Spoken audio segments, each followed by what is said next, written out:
Hello and welcome. Um, Glad you can join us. And my name is David Musgrave, and I'm going to be talking to you about GP Power Tools. I'm the owner and managing director of Winthrop Development Consultants. I'm a Microsoft MVP, a GPUC All-Star, and as of last summit, a Community Summit Legend.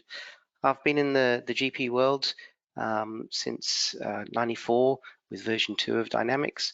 I did spend almost 14 years with Microsoft, but I have got my soul back and I continue to live in Perth, Western Australia. So GP Power Tools was originally created while I was a Microsoft employee and known as the support debugging tool. It was released in 2006. When I left Microsoft in 2014, I was able to get the rights to it, and it was rebranded as GP Power Tools and released in 2015. It's available for versions 2010 up to the current version, and it contains 3 modules, which you saw in the video: the administrator tools, developer tools, and database tools. There's also a number of system features in the system module that are used by all of the other modules. So here's a quick summary of what's in the administrator tools, but it's basically everything that makes GP easier to use and administer. Developer tools gives you all of the scripting capabilities, either for debugging or for writing custom code or self-service scripts. And the database tools helps you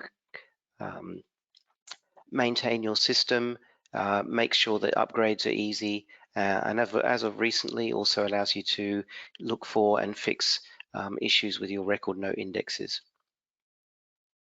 So the system features, we'll go through those anyway, but the abilities, probably the big ones are capturing logs and capturing screenshots with a single click and emailing those.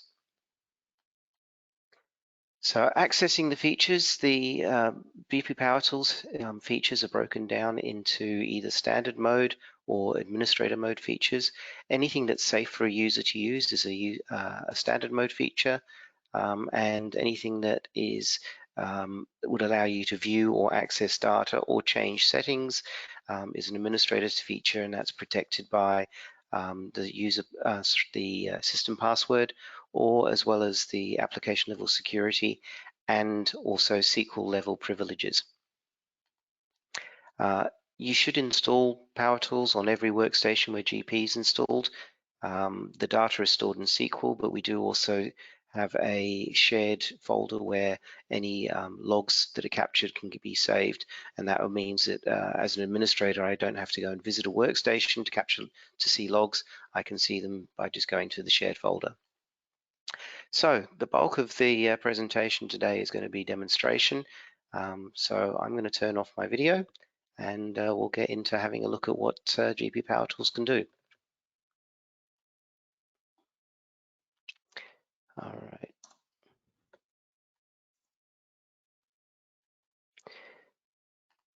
So I have Dynamics running here, and it's currently showing the GP Power Tools area page. So let's go through some scenarios that will allow you to understand what GP Power Tools is capable of. So the first thing is, if you've got some sort of problem and you've got you contact support, and one of the first things that they're going to ask you is for screenshots of the open windows so they can see what's happening in your system. So there's potentially a lot of different windows that could be open. So now the normal process here would be to use the snip tool and snipping tool and capture each window and copy and paste it into a document like Word or Excel, and that whole process is a manual process that can take quite a bit of time. Or if you've got GP Power Tools, you can just go to the Tools menu on any window and select the Capture Screenshots button, and it will show you a list of the open windows, and then you can say, yes, I want all of those, and then I can say email it. So it's now going through the process of capturing the screenshots, and it is about to open an email. There it is. Okay, so this email contains both the dynamics.set, the dex.ini, both the user and system level dex.ini. It contains screenshots as of all of the open windows. It also contains a system summary, which is part of the body of the email as well. But I'll open up the system summary here, and you'll see that this is providing lots of information about the current system. So the version of Power Tools that's running, the version of GP that's running, the number of users, the registration details, so which modules are registered, the login information, the environment from the user's perspective, what the operating system is,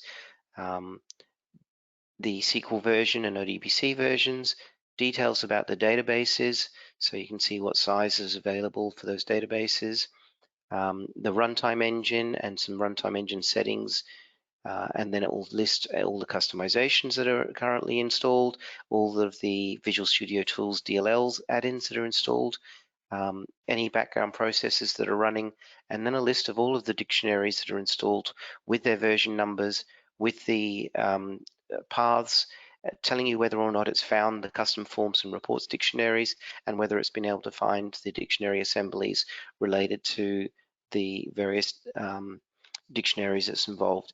So all of that is listed. So that way you know exactly what products are installed and what the versions were. And then finally, it gives you a summary of what the attachments were, telling you the name of each window that was open, and also specifying whether it's an original window or an alternate window or a modified window. So that way you know straight away what you're getting as part of the attachments. And all of that was captured with that single click. And I can just send it. You can make it send automatically, but for demo purposes, I wanted it to show up on the screen.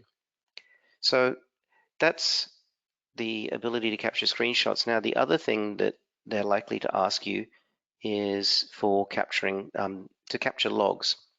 And when you do that, the normal process would be to exit, to go and turn on the SQL, the Dex SQL logging settings, the 3 dex.ini settings, come back into GP. You'd have to get up to where the problem was. The problem probably won't occur anymore because you've exited and it reset the system when you came back in. Because you've modified the dex.ini, this will affect all workstations on a terminal server if you're using that. What's going to be a lot better is to use Power Tools and just say, well, I know that the problem is occurring when I hit save. So I'm just going to say start logging, and I'm then going to hit save, and then I'm going to say stop logging. And so now I've just captured just that one event, the one click of hitting the save button, and all the logs are captured. And the thing is that the Dex SQL log is only one part of the picture. What I'm captured here is I have the macro of the user's actions.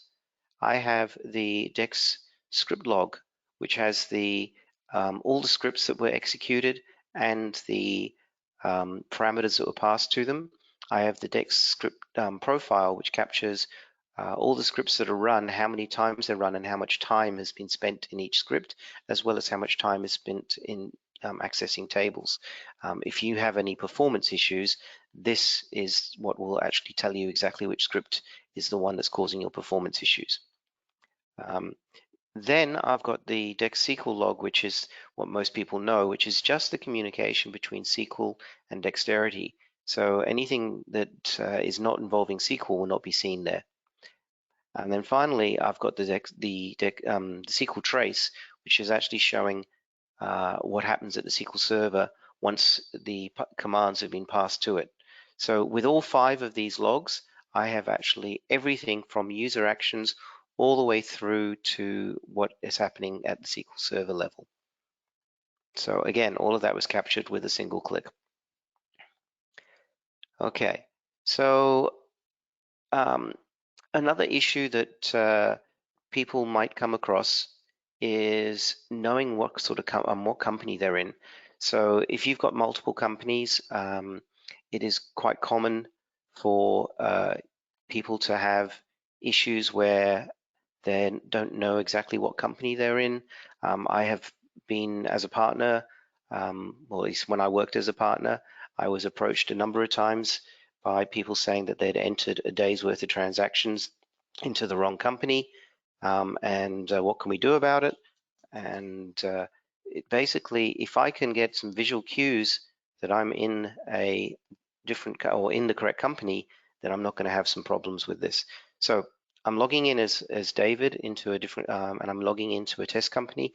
Now, one thing you'll notice is this test company has got a very long name, but GP Power Tools makes the drop-down list here the full length. It also allows me to put the name of the databases either as a prefix or a suffix, and I can actually dictate the order. I can change this to different sort orders, or I can even use a custom order. So I don't have to put Z in front of my test companies to make them appear at the bottom anymore. All right.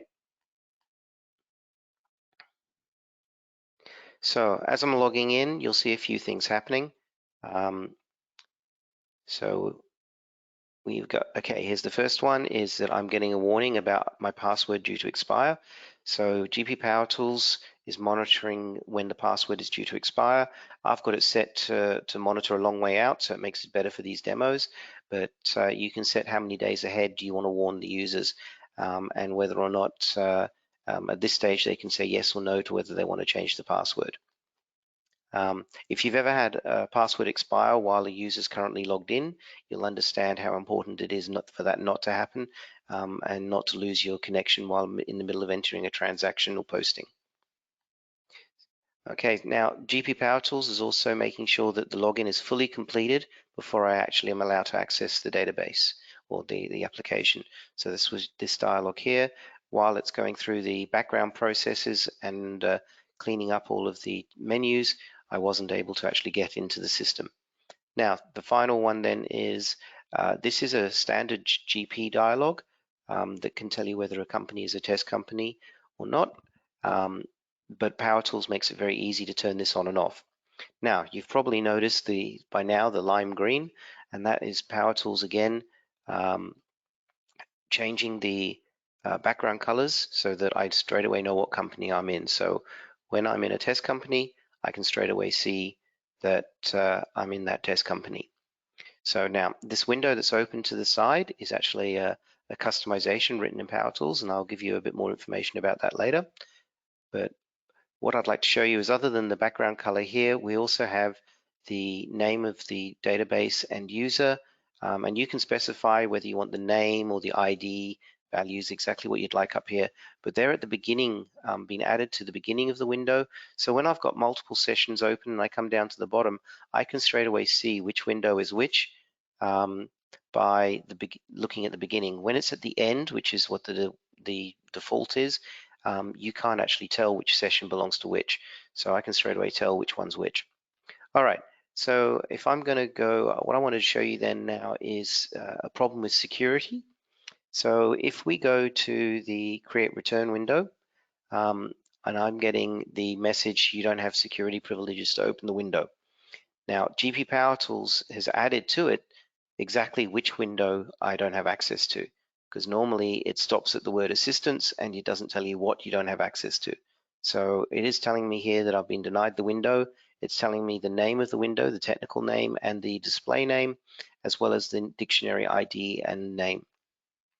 So I've also been instructed GP Power Tools to automatically open the security profiler just before a error occurs so that it can capture that error.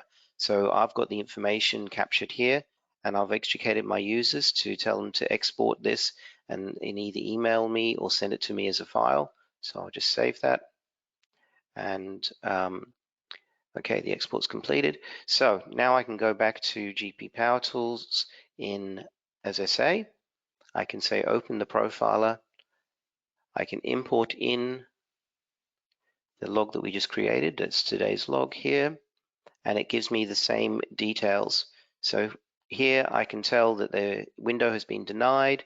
It's in field service. The window is called create return. It's telling me exactly which user and company. So I've got all of that information there. So I can say, okay, show me the security information window based on that. And so here, this is a GP Power Tools window. It shows me the security, and I can see that David does not have access in either company. It tells me here for create return that David has no access granted. So how do I grant access? Well, if I look at the system level, I could make him a power user. That's not going to happen. I could make him a super user. Now, power users bypass the security model and therefore can't be audited. A super user is created by Power Tools, and it's a user that has access to everything, but it can be audited. So it gives similar access to a power user, but it doesn't bypass security. Not going to give them that either. The TRX FSS RTO1 task, which I can give them via RT Agent or RT Manager roles, will give them access to this window. So if I was to double click on David and add RT Agent and hit save, this message is actually not 100% true. They don't need to log out and log back in again. So I can tell David, okay, now try it again. So if we go back to, actually we just quickly go back to the screen information. If I just say redisplay, you'll see he now has access, and it says access to original granted through this task and role. Okay, so back at David, if I go and say create return, now it works.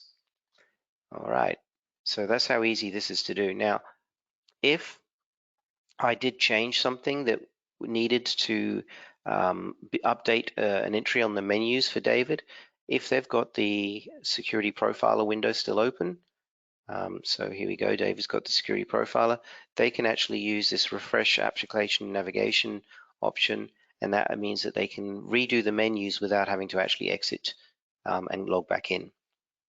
So, all right, I will close David because we don't need him anymore.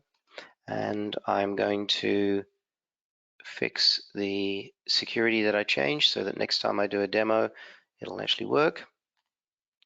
All right, so that just shows how easy it is to make changes to security and identify what you need to change.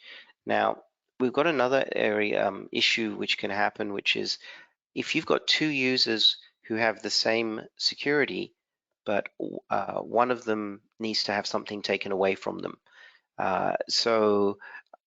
Normally under standard GP, you've got tasks and roles. You'll have to identify all of the tasks and roles that are affected by this thing that you would like to take away.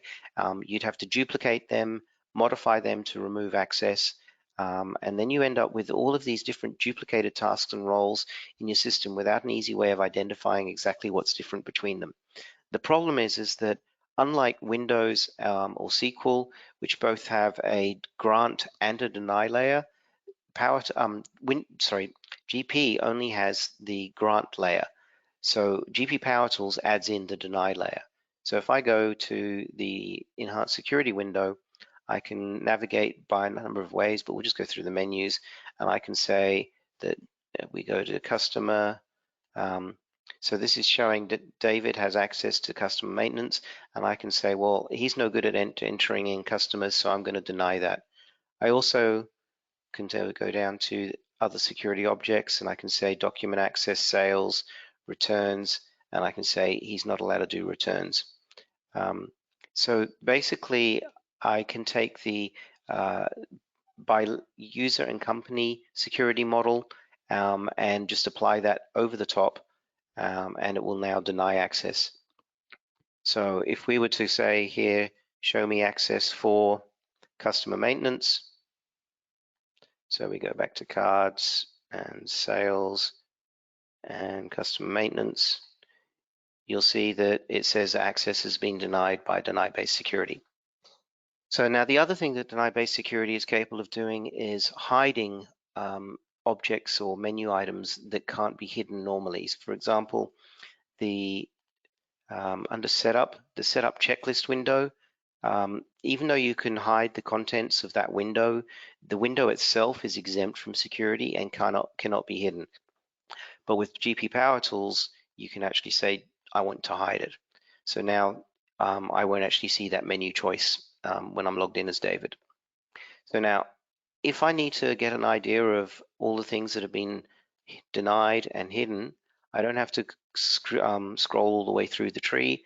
I can come into the denied or hidden windows, and I can say show me for all users, all companies, and you'll see then that these are the things that I've denied and hidden. So I'm going to just mark them and delete, which will bring access back. And you'll see that the access is now granted to the original. And I'll do the same for this. So now while we've got the security information window up, I'll also just quickly show you that if I want to, I can see all of the tasks and roles that a particular user has. So if we click on a task and I say show the resources, this is a list of all of the items that make up that task. If I click on a role, that's all of the items or resources that make up the role. And if I click on the actual user and company, this is a list of everything that David has access to in Fabricam. And this, once it's finished loading, you can export this out as a comma or tab delimited and provide that to your auditors, and they can then open it in Excel and play to it with their heart's content. You can also include the tasks and roles that show how they got access to each of these. So that allows you to easily provide information for your auditor. All right, so another area that is really important is managing your user licenses. So one of the things that people want to do is you want to make sure you've got enough licenses for your organization, but you also don't want to waste money by having too many licenses. So if we go down and look at the user activity log, I can track statistics of all of the users that log into the system, and I can actually see who's logged in. Now this is statistical information, so it's just showing you how many times they've logged in, and it shows you the last 3 logins. So you can see the recent login here from David. It was logged in for 6 minutes. And you can see, in fact, last time I did the demo, you can see it was logged in for 7 minutes. So this shows me statistical information. Now, if I want to, I can also get detailed information.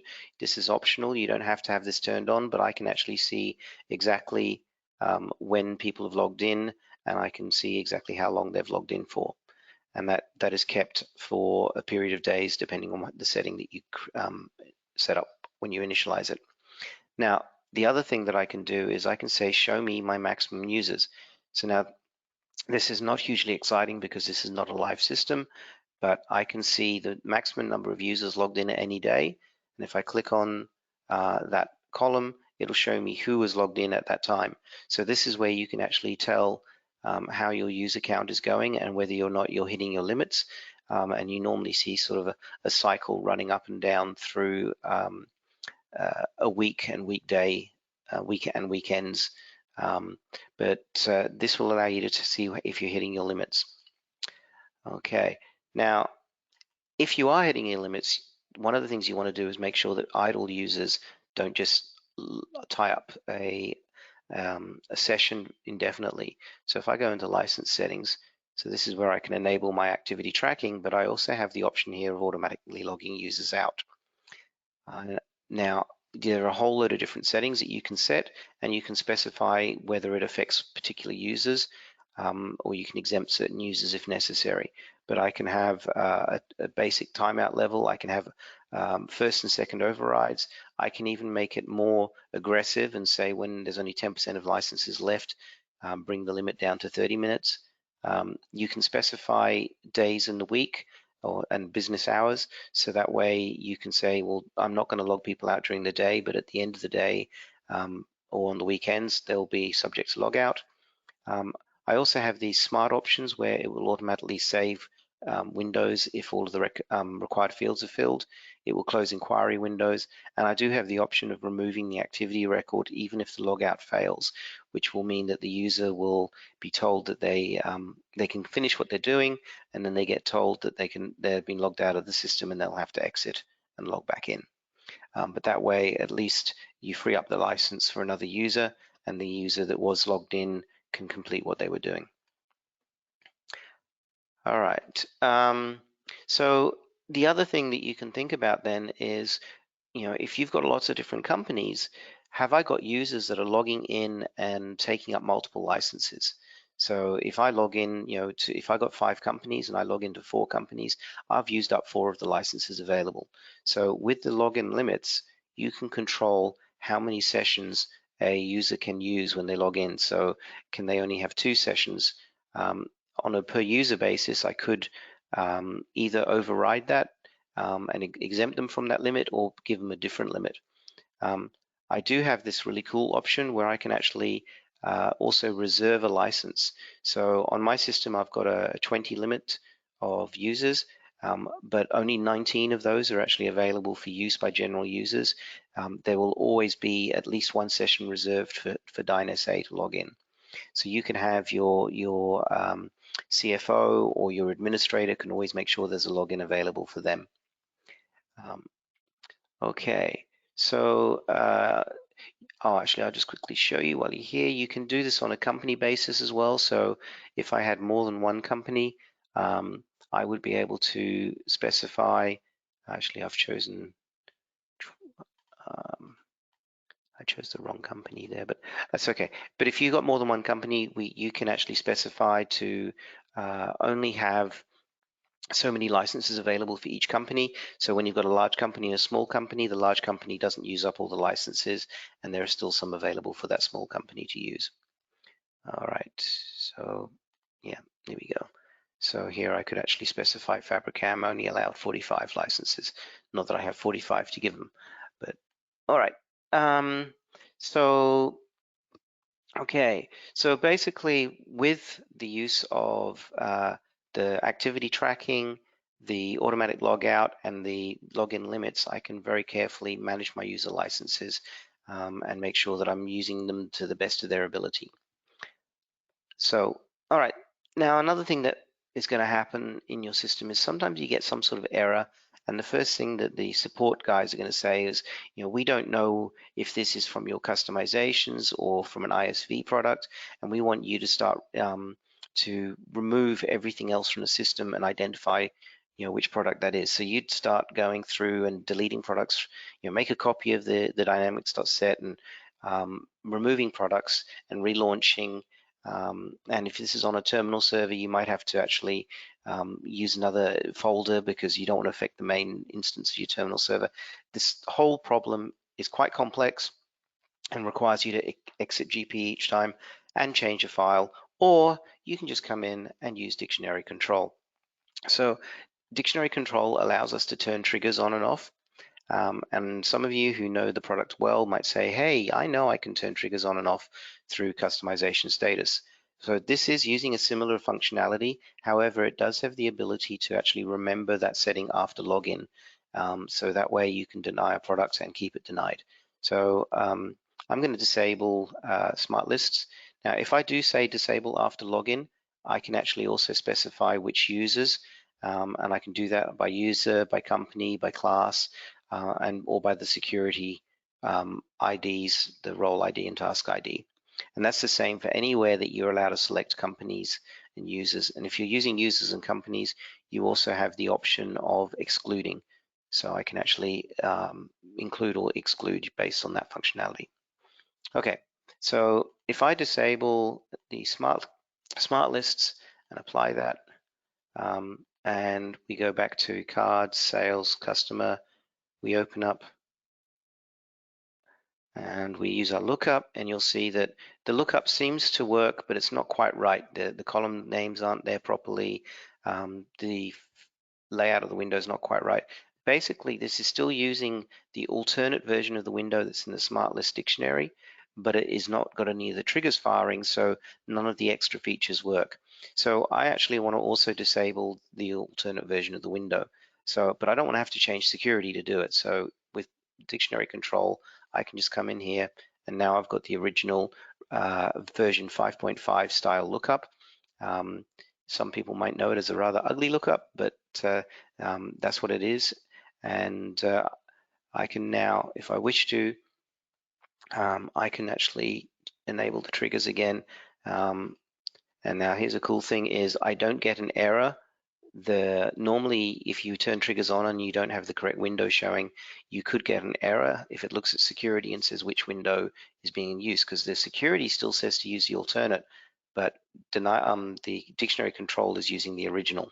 And that's because the dictionary control window is actually fooling the smart list dictionary to not run its triggers. But if we enable it again and apply, you'll see now we're back to the full lookup and everything else is populated as it should be. So this allows me to enable and disable products. Sometimes you also get clashes between products where the order of the triggers are registered can make a difference. So the triggers for product A must fire before product B, and so you can control that by changing the order they are in the launch file in the dynamics.set. So this allows me I can actually choose products and move them up and down, or even delete a product. Now this will only affect the current instance of the work that we're working on, but that can make those changes and apply them. I also have the ability to disable VBA and disable VST add-ins, and that can be enabled, set up to only do it for one login. So you just log in again, and then anybody else coming in after you will have those enabled.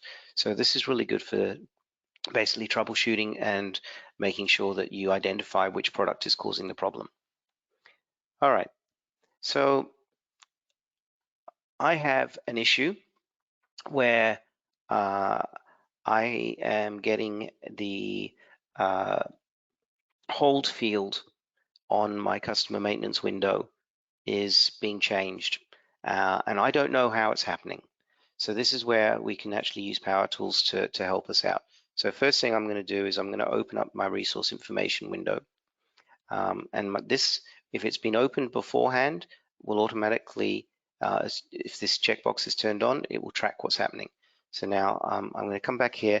I'm going to press Control F and say Customer and Tab and find the customer maintenance window. There it is, Customer Sales, and open that.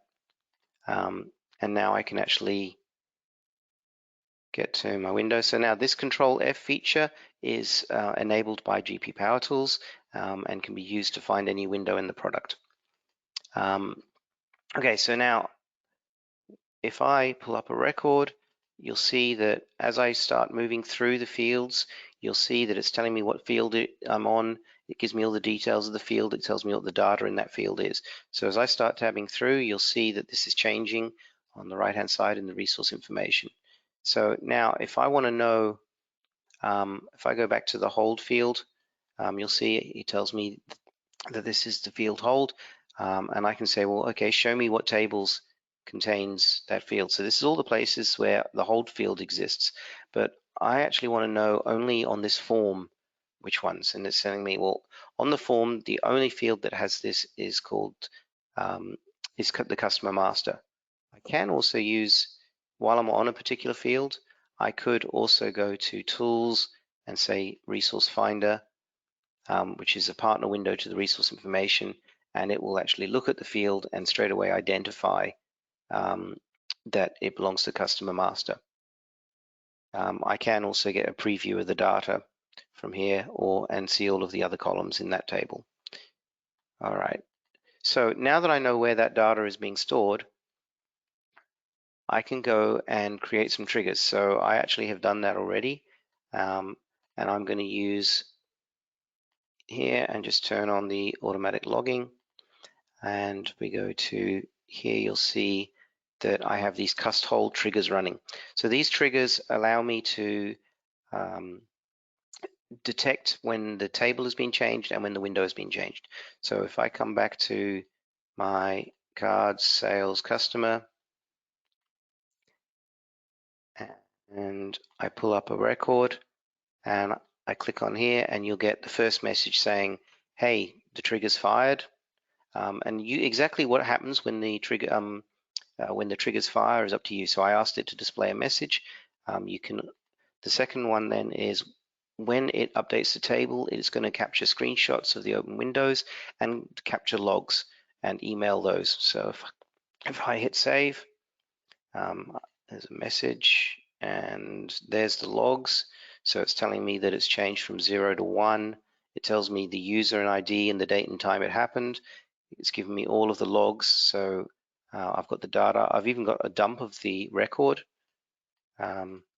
So that actually, as an XML, I can actually look at what this data is. So that's all been emailed and included in the as a zip file here. And then also the system summary and the screenshots have been emailed to me as well. So that was all automated, and your non-reproducible problem, we've now got the exact line of code that caused it to happen. Okay, so what is interesting to note here is that the logging is running all the time. So I could be a little bit smarter and say, well, I know that this window, the problem occurs in this window. So rather than having the logging running all of the time, I can actually, non-logging, I can actually run different triggers and actually have the logging only turn on when it's needed. But logging has an overhead. So there is a performance hit, and there it does create data. So now this has got a whole load of other triggers running at the moment, but there is in here, there is some triggers on other cust hold ones. So we can, went past them. Oh, they're there anyway. But if watching down here on the right-hand side, when I open the window, you'll see the logging turns on, and when the window is closed, the logging turns off. And so that way I can actually make sure that I'm only logging during the period where it's needed, and I don't have to have that overhead running all the time. Okay, so using those triggers to is actually part of the developer tools, and allows you to use it for debugging purposes. We can also use the developer tools for helping us with running self-service scripts or customization. So we'll just give you a little bit of a look at that. If I go into project setup and we pull up, go into customers. So an example of a self-service script is, sometimes you have some sort of script that you've got to, run on a regular basis to fix some sort of problem. Quite often a SQL script, and you have to, the users say, oh, can you get the SQL administrator to run that script again, or can the partner run that script again? So you can actually put that script into Power Tools and make it available for the users to run. So this script at the moment is just an example. It's just a select statement, but it could be anything you wanted, update statements, inserts, any SQL commands you'd like. What you'll notice here is that I've got some columns are listed in SQL format, but I've also got some listed using the dexterity names. I also have some parameters set up here. So you can see there's the placeholders for them. The parameter ID allows me to ask a number of questions. So here I'm just asking for a customer ID, and I've got some default values. So when I execute this script, I get asked the parameters, I hit OK, everything gets inserted into the script, and then you can see there's the results. So now I can say, well, I don't want my customers to, my users to be able to get in here and write scripts. Well, first of all, they won't have access, but secondly, what you can do is you can mark the script ID as published, and then they can actually get in using the SQL executor window, and they can then, they can't see the script, they can just get a description of it, they can execute it, they can see the results, but they can't see or change what the script is. But you might say, well, I don't want them to have to go and find another window. So in this project, what I can do is, if I go to RM customer maintenance and start the triggers, I've got triggers running here that allow me to, I can say, execute this with the dialog, and I can get the dialog. This is what you've been seeing. And I can have it come up. Now I can actually, with this, you can also create go-tos. So I've created a couple of go-tos. So one of them I've just got here, which can open the selected resource just by selected customer just by double clicking on it, or selecting it and then saying open. I can also make it, perform actions on multiple listings. So here it's going to tell me, those are the ones I selected. My action at the moment is just to show you what was selected, but you can make it perform any actions you want on selected items. So I can also then say, well, if I've got this item on the screen, I can just go up here and say, okay, exit for this, run it for the selected query or selected item. So instead of having to enter in what I want, I can just say, read it off the screen, don't bother asking the user, and just run your fix. So this gives you the ability to have the fixes as self-service. You can even go to the stage of, if you can identify what the problem is, you can actually set a trigger to watch for it and run the fix without even having to you have the user perform any actions at all, and the problem is then completely hidden. Then again, you do want to try and fix the cause in the first place, but if you can't find that, you can fix it automatically. Okay, so you can also use it for writing customizations. So what I'm going to show you here is, if I go to cards, inventory, item. Okay, now you've probably seen this window pop up a few times. This is dynamic product selection. It's a window within Power Tools which allows you to select which version of a window you want to use. So if you've got an original version, a modified version, a WhenSoft version, a project version, you can actually select which one you want to use at runtime, and you don't have to have a separate login for accessing a different version of the window. So I'm going to, at this stage, I'm going to choose the modified version, and you'll see that that adds this web URL, and at the moment nothing's working, but what we'll do is we'll go to project setup. Okay, and under project setup we choose the right project, item URL, open the window with the triggers running, and you'll now see, okay, I can bring it back here. Also, the other thing is, wherever I close window and reopen it, window position memory from Power Tools is remembering exactly where it was. Okay, so you can see now here the field is populating, and if I click on the hyperlink, it will open up the window. Okay, so this is just showing adding a field. It's seamless. You couldn't tell that this is not a standard part of the functionality of the GP, and it's just been created with a modified window and a few triggers to make it work. All of this is then included in a project, which I can then export, and it will export out the Power Tools code plus the modified form and report as all part of that project.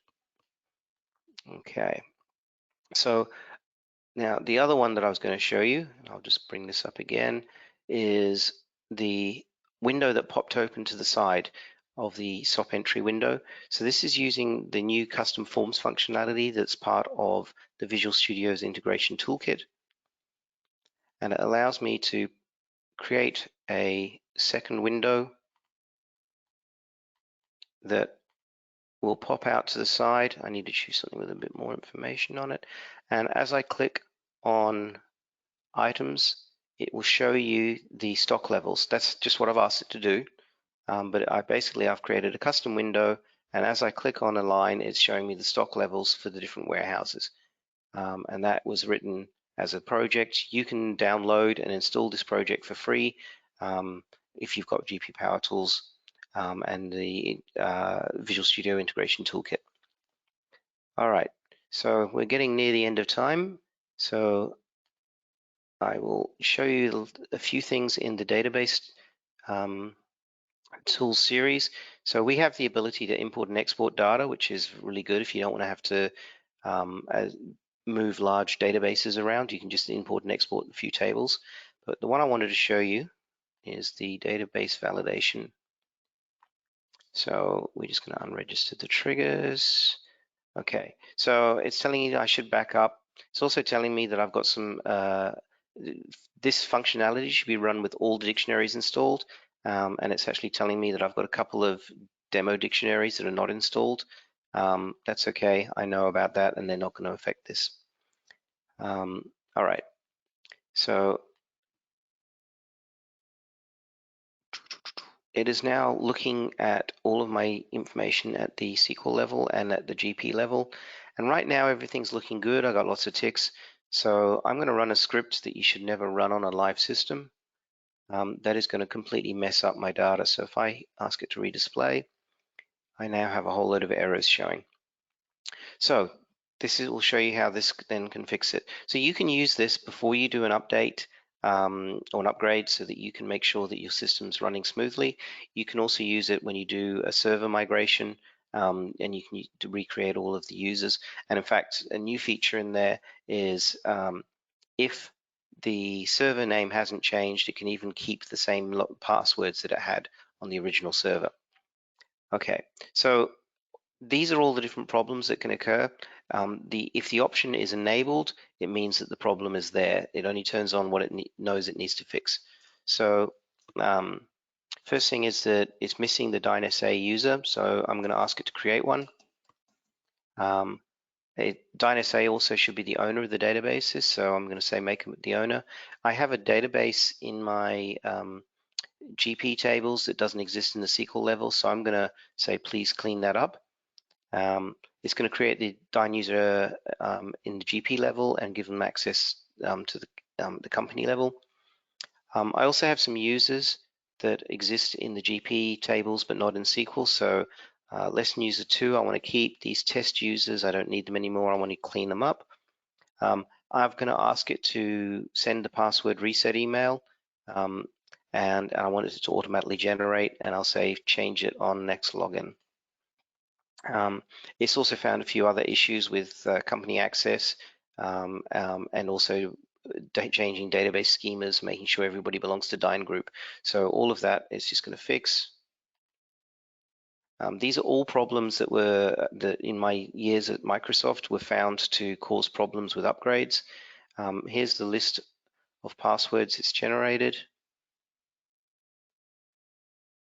Okay, now one of the other things you'll notice is this window does not open maximized.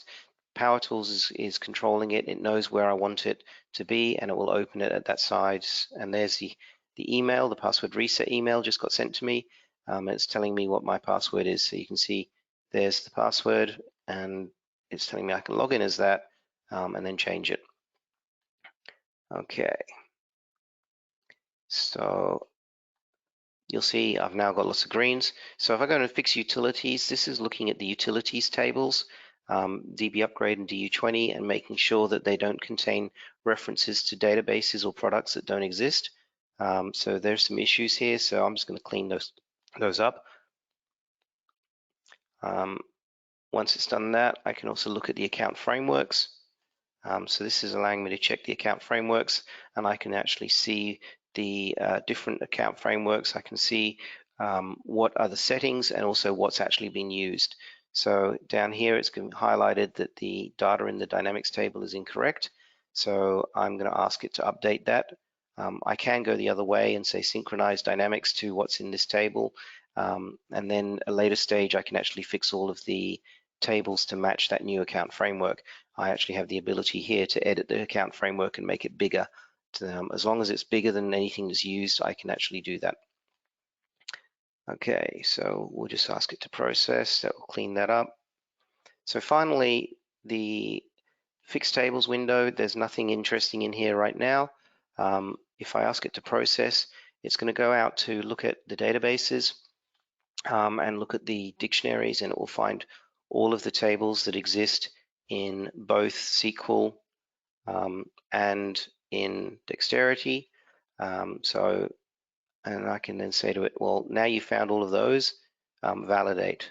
So now what it's doing is it is checking to see that the account, the column and table structures that the dictionary says it should have actually match.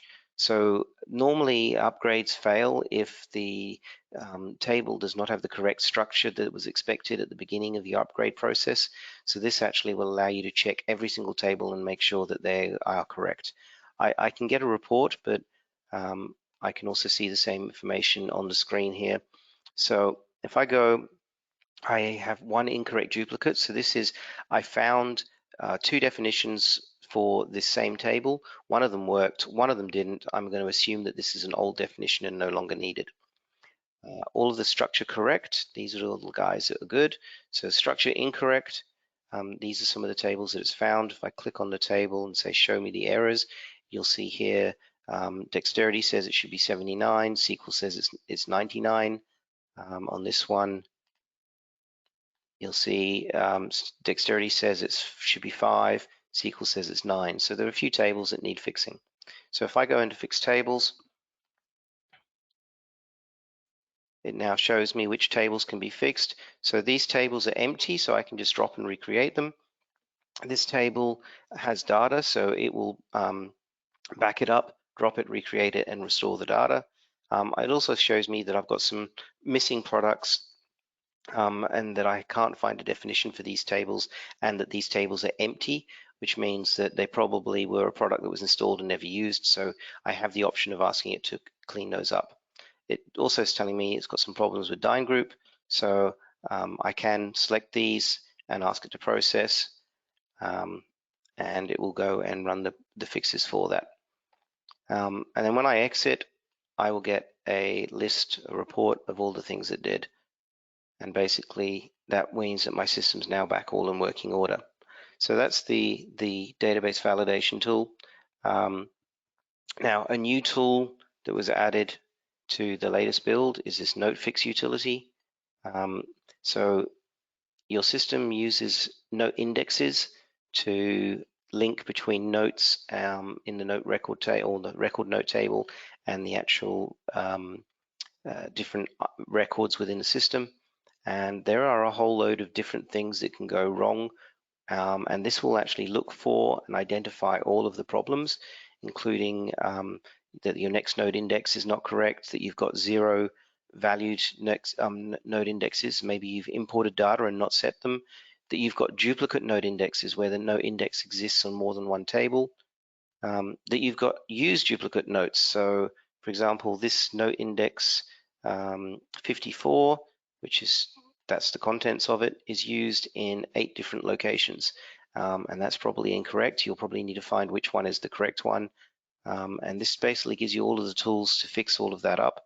And then you can actually process it, fix the notes and fix all of the issues.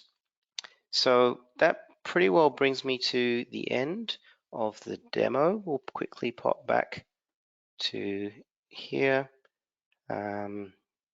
Maximize.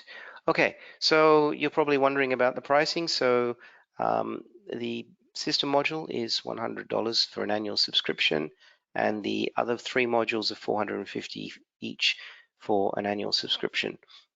So to buy the suite is $1450 for the year. Okay, if you're a partner, you can download it. You can actually register with us as a partner, and then you can have a free, not for sale license. The customers, you can install it and have a 30-day trial period. This is the hold my puppy dog technique, because once you've had it for 30 days, you're not going to want to give it back. If you want to find out more information, you just can go to winthropdc.com/GPPT. We also got our blog where you get lots of cool information about my products, about GP as a whole, about conferences that happen, and the odd Friday funny or puzzle to keep you interested. All right, so at this point we can potentially open up for questions, or if anybody wants to put anything onto the chat, please feel free to do so.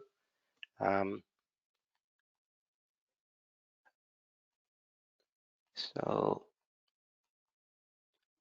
while we're waiting, I could probably show you another demo. So I'm just thinking we can go and show you the customer tracking one, which is pretty cool. So there's a question in the chat right now. Okay, what's the question? Yeah, you're going to need to read it because I can't see it. Okay. When changing a password, have you ever seen an issue where the user gets locked when changing PWD through user preferences?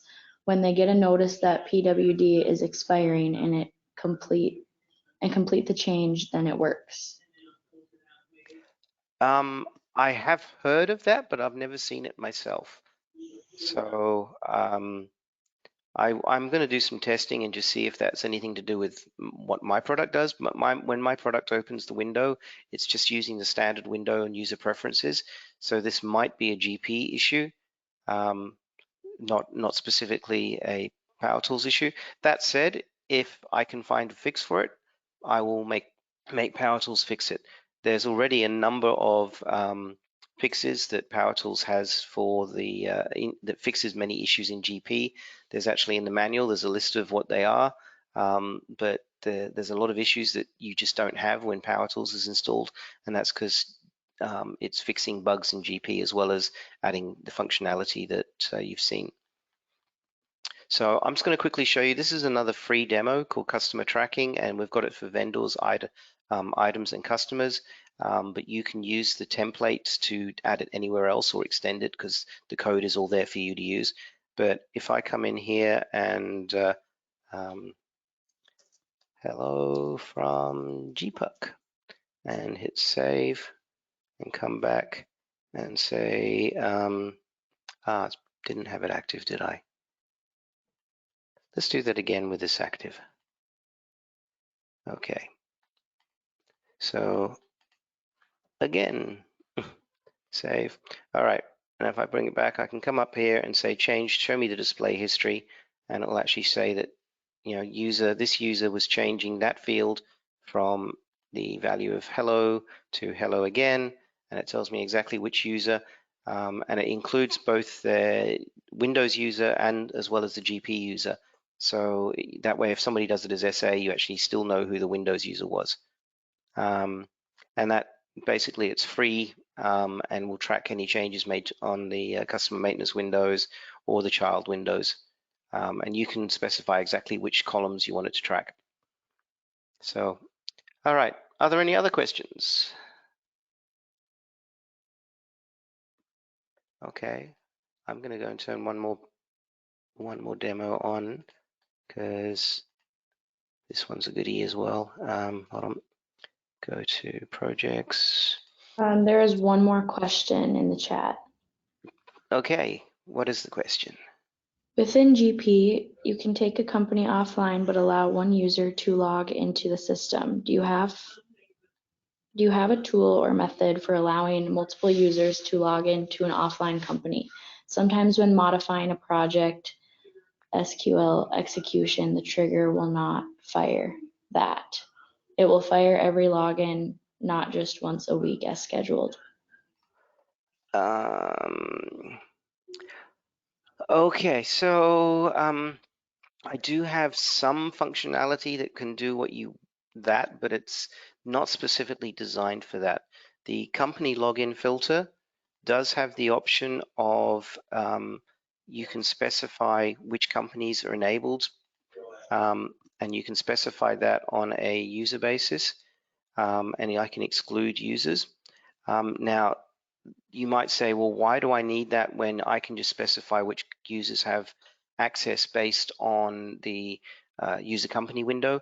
What we found was if you have a user that is doing intercompany transactions, they need access to both companies, but you possibly never want them to actually be able to log into the second company. So you can actually deny them the ability to get in that window or into that company using the company login filter. The idea of the filter was more for making sure that, you know, when I log in from a US company that I only get from US instance that I only get the US company. When I log in from an Australian instance, I only get the Australian company. So that's what it was designed for, but it does have the ability for you to limit to particular users or exclude particular users. So you could use this to take a company offline except for a few users. So, all right, quickly, last demo, because we're running out of time or run out of time. This is, if I want to, I've done this for customers, vendors, and items again, and this is a SQL search lookup. So if I just type in Rob and tab, it'll show me the results of everything that has something in there that's Rob. So under contact name, Roberta, Rob here, Robert Street, and I can then go and say, that's the one I wanted and pull it up. So that way you can just type in anything that you know. You can specify which columns to look for and what columns to display in the result set. And you can use that to do case and sensitive contained searches on your data. So that makes it really easy to find your records. So again, that's a free customization. You can download it from the samples page. There's lots and lots of samples, and I'm making new ones all the time. All right, any other questions? That's it. That's it. Thank you, everyone. It's now 11:30 p.m. for me, so I'm going to try and get to bed before midnight. And I hope you guys all have a wonderful day and a fantastic Christmas season. I know that you've just finished Thanksgiving, but that's not something we actually do in Australia. But anyhow, I hope you have a fantastic time, and I will hopefully see you next GPUC or one of the other conferences like Summit. Thanks, David. My pleasure.